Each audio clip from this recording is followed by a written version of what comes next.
नमस्कार, स्वदेश विशेष देख रहे हैं आप। मैं हूं आपके साथ प्रशांत पांडे। चीन नहीं, अब भारत दुनिया के निवेशकों की पहली पसंद बनता जा रहा है।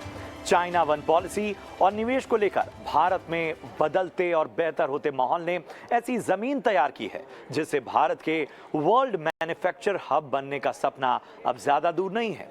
रिपोर्ट भी यही कहती है कि दुनिया का भारत पर यकीन, भरोसा लगातार मजबूत से मजबूतर हो रहा है। ये भरोसा बढ़ता जा रहा है। यूबीएस बिलियनियर एम्बिशंस रिपोर्ट में ये बात सामने आई है। ये रिपोर्ट 75 देशों के 2500 से ज्यादा जो बिलियनियर्स हैं, अरबपति हैं, उनके इंटरव्यूज और सर्वे पर आधारित है। इस सर्वे में शामिल 58% अरबपतियों ने निवेश के लिए भारत को चुना, जबकि 42% अभी भी चीन को बेहतर विकल्प मानते हैं।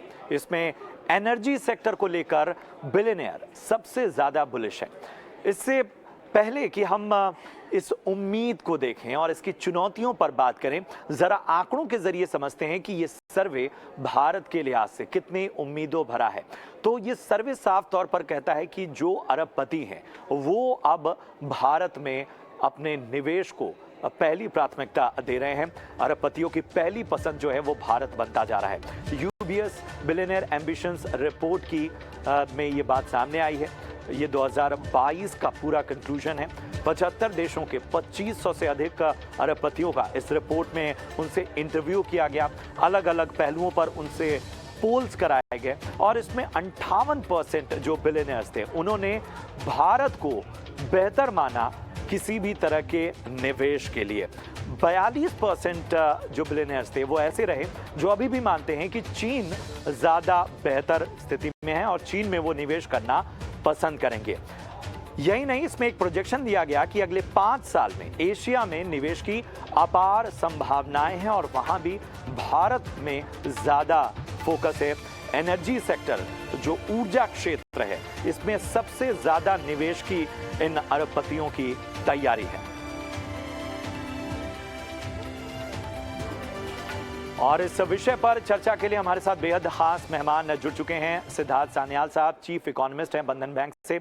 सिद्धार्थ सर, सबसे पहले बहुत बहुत स्वागत है आपका और आपको नए साल की ढेर सारी शुभकामनाएं।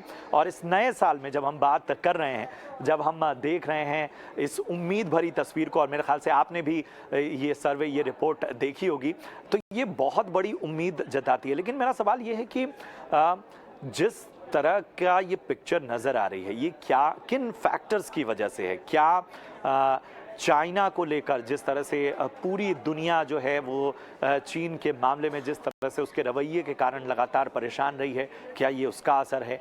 या भारत के हाल फिलहाल जो नीतिगत फैसले हैं उसमें जो एक तरह की बहुत स्पष्ट तस्वीर नजर आई है और इसको लेकर एक तेजी नजर आई है, क्या ये उसकी वजह से इस तरह के अनुमान हमें सामने देखने को मिल रहे हैं? देखिए, इसमें 2-3 चीज है। एक तो है इंडिया में रिसेंट पास्ट में दो तीन मैक्रो फैक्टर्स हमको थोड़ा प्रॉब्लम दे रहा था। एक था इन्फ्लेशन, एक था करंट अकाउंट डेफिसिट और एक्सटर्नल डेफिसिट जिसको बोलते हैं, उसको थोड़ा वाइडन होते जाते दिख रहा था।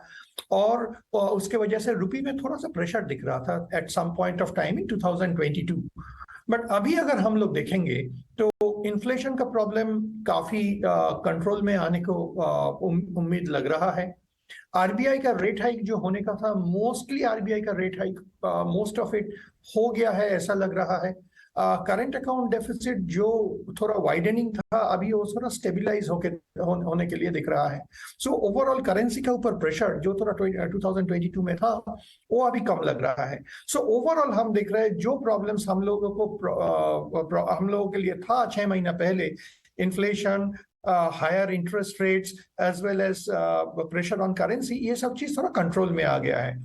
ये बात सही है कि इंडिया का जो ग्रोथ रेट पहले कुछ साल में हम लोग देखे 8-9%, उसका आसपास हम लोग नहीं है, शायद उसका आसपास हम लोग नहीं रहेंगे अगले कुछ ही साल में। But at the same time, even if we grow by 6%, that will be by far the fastest growth in any sizable economy. So overall हम लोग देख रहे हैं macro factors favorable होते जा रहा है।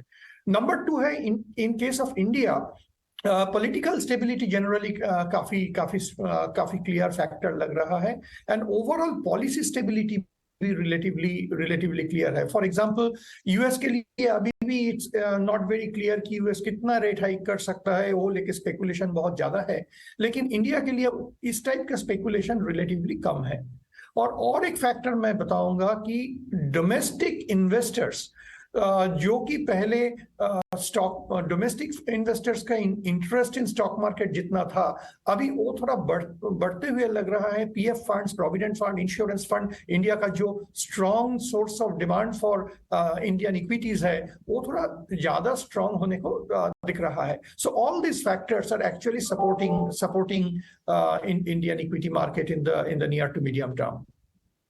बिल्कुल बिल्कुल बिल्कुल। और सिद्धार्थ सर, एक चीज़ और है कि सर्वे में जो सबसे अहम बात ये कही गई है कि जो भारत की वर्कफोर्स है वो एक तो रिलायबल बहुत है, और जिस तरह से बड़े निवेश की जब बात आती है और जहां पर स्किल्ड जो हैं वर्कफोर्स की आवश्यकता होती है, तो ये इस सर्वे में ये भी कहा गया है कि ये स्किल्ड वर्कफोर्स इसके लिए उनको बहुत ज़्यादा जो है वो एफर्ट्स नहीं करने पड़ रहे हैं, और कई सेक्टर ऐसे हैं जहां पर उनकी जो तरह की डिमांड है वो यहीं से पूरी हो जा रही है। तो इससे किस नज़रिए से देखें, क्या वाकई हम उस टैलेंट रिक्वायरमेंट को मैच कर पा रहे हैं, या अभी आप मानते हैं कि कुछ सेक्टर्स ऐसे हैं जहां पर जो है अभी भी एक स्ट्रगल बना है, चैलेंज बना हुआ है?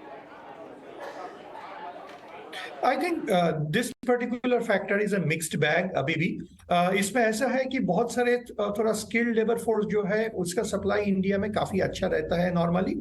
And another factor is that कि पोस्ट कोविड वर्ल्ड में एक रिमोट वर्किंग, ऑनलाइन वर्किंग, ये सब चीज का एक्सेप्टेंस काफी ज्यादा हुआ है। बहुत सारे कंपनीज, बहुत सारे एंटिटीज ये सब चीज में बहुत ज्यादा एग्रेसिवली जा रहा है पूरा दुनिया में। तो इस टाइप का सिचुएशन में इंडियन स्किल्ड वर्कफोर्स के लिए ये एक एडिशनल फेवरेबल सिचुएशन रहेगा। बात यह है कि इंडिया का नॉट सो स्किल्ड जो वर्कफोर्स है उसको हम लोग कैसे एम्प्लॉय करते चलेंगे आगे जाके, वो एक चीज जिसमें कंटिन्यूअस फोकस जरूरी है।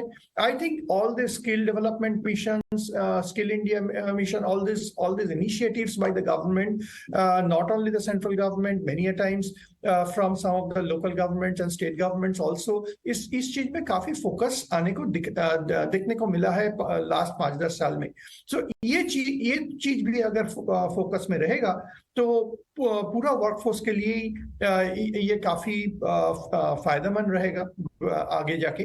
सो overall my sense is that we have quite a few reasons which are quite favorable for us at this moment, especially ये जो पोस्ट कोविड वर्ल्ड में ऑनलाइन और रिमोट वर्किंग का जो प्रैक्टिस ज्यादा स्ट्रेंथ मिल रहा है, उसमें जो सब कंट्री थोड़ा ज्यादा बेनिफिट करेगा उसमें इंडिया एक हो सकता है। बिल्कुल। फिर भी अगर आपके कंसर्न्स देखें, अगर हम देखें तो आपके कंसर्न्स कहाँ नज़र आते हैं? क्योंकि जब हम बात करते हैं टेक्नोलॉजी की, डिजिटाइजेशन की, तो हम देखते हैं कि जो हाल फिलहाल आईटी सेक्टर है वो तो डोमेस्टिकली ही अपने वर्कफोर्स के साथ स्ट्रगल करता हुआ नज़र आया। जो ये सर्वे है उसमें ये कहा जा रहा है कि जो पूरा निवेश है उसका एक बहुत बड़ा रुझान जो है वो एनर्जी सेक्टर पर ज़्यादा है। भारत उस लिहाज से कितना तैयार आपको दिख रहा है? देखिए, ये जो एक फैक्टर है कि पर्टिकुलरली आप बहुत सही बोला है, एनर्जी इंडिया का आज का दिन में एनर्जी इंपोर्ट का ऊपर इंडिया का डिपेंडेंस काफी ज्यादा रहता है for large part of the manufacturing sector. Now ये एक चीज है जो कि if I need to take a view for the next 5 years और से 10 years, ये एक फैक्टर बहुत इंपॉर्टेंट है कि एनर्जी फ्रंट में इंडिया और थोड़ा सेल्फ रिलायंट अगर बन सकता है। मेरा हिसाब से उसमें ये हो रहा है कि बहुत सारे बायलैटरल एग्रीमेंट्स एक्सेट्रा जहां हम जा रहा है वो ज्यादा तरीके से वो इंडिया के लिए फायदेमंद होता है, और एनर्जी प्राइस वोलेटिलिटी के अगेंस्ट में इंडिया को थोड़ा सा शील्ड करता है। ऑल्सो आज का दिन में एनर्जी डिमांड मोस्टली केटर होता है फॉसिल फ्यूल से और ट्रेडिशनल वे ऑफ एनर्जी से। Going ahead, if there is more sources of alternate sources of energy, I think वो भी इंडिया के लिए थोड़ा फायदेमंद रहेगा, जो कि एक ट्रेंड आ रहा है। सो ये एनर्जी रिलेटेड इशू इंडिया के लिए काफी टाइम एक फैक्टर रहा है, जो कि पॉलिसी मेकर का कंसर्न रहा है। बट आगे जाके ये चीज में कांस्टेंट फोकस रखना जरूरी है। But I think there are reasons to be hopeful that we will actually benefit from multiple sources of energy rather than only traditional source. बिल्कुल, बिल्कुल। ये एक बहुत अहम बात आपने कही और इसमें एक चीज़ और मैं समझना चाहता हूँ सर कि जब हम बात करते हैं भारत की, तो हम पूरी दुनिया में इस बात की चर्चा होती है कि साहब इतना बड़ा कंज्यूमर बेस है कि कुछ भी यहाँ पर जो खपत वाली दिक्कत है वैसी नहीं होती है। हालांकि कई बार हमने देखा है कि इससे पहले भी जो विदेशी निवेश आए हैं या इन्वेस्टमेंट आए हैं, उसमें कई जगह हमसे कुछ बहुत ऐसी गलतियाँ हुई जिसकी वजह से वो मोमेंटम टूटा है। लेकिन फिर भी अगर हम बहुत प्रोडक्ट स्पेसिफिक होकर देखें, तो आपको क्या लगता है कि हम जिस सपने को देख रहे हैं मैन्युफैक्चरिंग हब बनने के, वो कितना दूर है और किन चीज़ों पर जो है वो भारत को अपना फोकस बढ़ाना होगा? आई थिंक इसमें थोड़ा ब्रॉड बेस्ड व्यू लेना पड़ेगा, इन द सेंस खाली मैन्युफैक्चरिंग इंडिया के लिए बहुत इंपॉर्टेंट है, बट स्पेशली आप वो जो बोला है नॉट सो स्किल्ड वर्कफोर्स को एम्प्लॉयमेंट के लिए मैन्युफैक्चरिंग बहुत इंपॉर्टेंट है। लेकिन आगे जाके इंडिया को खाली मैन्युफैक्चरिंग का फोकस में नहीं चलेगा, क्योंकि इंडिया का ग्रोथ मोमेंटम जो आता है सर्विसेज सेक्टर से काफी आया है और आगे जाके भी आ सकता है।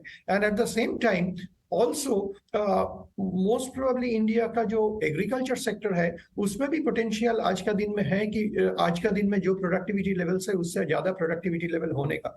तो हर चीज में थोड़ा सा फोकस रहना जरूरी है। फॉर एग्जांपल हम लोग उतना बात सुनने को नहीं मिलता है, बट ये भी बहुत अहम चीज है कि देखना है कि हम कैसे एग्रीकल्चरल प्रोडक्टिविटी को भी बढ़ाया, रूरल प्रोडक्टिविटी को भी बढ़ाया। फॉर एग्जाम्पल आज का दिन में एग्रीकल्चरल प्रोडक्शन जितना होता है उसका साथ एक बहुत इंपॉर्टेंट चीज है एग्रीकल्चरल मार्केटिंग, एग्रीकल्चरल स्टोरेज। आज का दिन में actually India has made very significant progress in terms of rural electrification. आज इलेक्ट्रिसिटी इंडिया का बहुत सारे गांव में आज पहुंच गया है। अगले स्टेप ये है कि एग्रीकल्चरल स्टोरेज और रूरल स्टोरेज जिसको बोलते हैं वो सेगमेंट को थोड़ा सा ज्यादा बूस्ट देना। अगर ये हो सकता है, ये दोनों तरीके से बहुत फायदेमंद है। एक तो है जो एग्रीकल्चरल प्रोड्यूस है वो वेस्टेज नहीं होता है, तो ये ग्रोथ और इनकम के लिए भी इंपॉर्टेंट होता है। एट द सेम टाइम जो एग्रीकल्चरल प्रोडक्ट्स का प्राइस फ्लक्चुएशन एक बहुत टाइम एक प्रॉब्लम देता है हम लोगों को, वो भी काफी दूर तक इसके वजह से थोड़ा सपोर्ट मिल सकता है उसका। एंड हम लोगों को देखने को मिल रहा है कि पॉलिसी अथॉरिटीज इसमें काफी फोकस पिछले कई सालों में कर रहा है, तो ये बहुत बहुत पॉजिटिव चीज है उस हिसाब से। बिल्कुल, बिल्कुल। तो ये बहुत ऐसी चीज़ें हैं जिन पर लगातार काम हो रहा है और आपने एग्रीकल्चर सेक्टर की भी बात की, वहाँ पर किस तरह के चैलेंजेस है उसकी भी बात की। एक चीज़ और सर मैं समझना चाहता हूँ कि किस तरह की जो योजनाएं सरकार ने नीतिगत तौर पर जिन चीज़ों पर फोकस किया उनको अगर हम देखें और इसमें प्राइवेट सेक्टर की अगर हम भागीदारी देखें इस निवेश को खींचने में, तो वो कितना अहम साबित होता है और किस तरह की प्लानिंग आप आगे उम्मीद करते हैं कि होनी चाहिए भारत की इस तरह के, अगर हम सर्वे में कह रहे हैं कि वो चाह रहे हैं कि यहाँ पर निवेश करना, लेकिन कई बार ऐसा होता है कि वो निवेश अट्रैक्ट करने के लिए भी हमारी तरफ से एक एग्रेशन दिखना चाहिए। नो, ये आपने बहुत अहम सवाल पूछे हैं, बट मेरा हिसाब से एक चीज बहुत इंपॉर्टेंट चीज हुआ है आज का दिन में। हम कोविड का टाइम में जो कि हम लोग बहुत रिसेंटली कोविड का प्रॉब्लम से निकला है, हम मतलब पूरा दुनिया ही निकले हैं। एक कोविड का बहुत सारे नेगेटिव फैक्टर हम लोग देखा है और बहुत सारे नेगेटिव फैक्टर चर्चे में रहता है, लेकिन at the same time Covid actually जिसको कहते हैं बहुत सारे इंडस्ट्री के लिए, बहुत सारे कंपनीज के लिए, बहुत सारे कॉर्पोरेट्स के लिए, and not necessarily only formal sector, informal sector के लिए भी एक फोर्स्ड जिसको हम बोलते हैं बिजनेस कंटिन्यूटी प्लान, उसका टेस्टिंग करवा दिया। एंड बिजनेस आज का दिन में एक्चुअली पोस्ट कोविड फेज में काफी ज्यादा रेजिलियंस दिखाता है बहुत सारे सेक्टर। पॉलिसी सपोर्ट तो जरूरी है, कंटिन्यूड पॉलिसी सपोर्ट रहना, बट दो चीज हुआ है। एक तो बिजनेस बहुत ज्यादा बहुत डिफरेंट टाइप का सिचुएशन को संभालने के लिए, उसको जूझने के लिए तैयार हो चुका है under compulsion.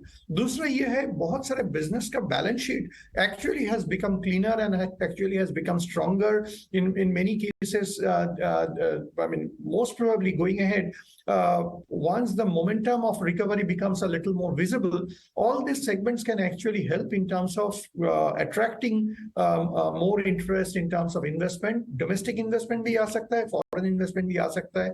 So broadly, I'll be quite hopeful. बिल्कुल बिल्कुल, बहुत बहुत शुक्रिया करेंगे सिद्धार्थ सर हमसे जुड़ने के लिए, और इस पूरे जो एक पॉजिटिव पिक्चर हमें नज़र आ रही है उसको इतने बेहतर तरीके से उसका विश्लेषण करने के लिए आप इसमें क्रिटिकल भी हुए कि भाई साहब कहाँ कहाँ हमको बेहतर करने की आवश्यकता है। बहुत बहुत शुक्रिया एक बार फिर आपसे जुड़ने का। और चलिए अब अपने दूसरे विषय की ओर चलते हैं, और ये विषय है आपके होम एंटरटेनमेंट से जुड़ा हुआ, क्योंकि आपका होम एंटरटेनमेंट जो शहरों की बात हो रहा था, जो मेट्रो सिटीज़ की बात हो रहा था, उसने अब गांवों और कस्बों का रुख कर लिया है।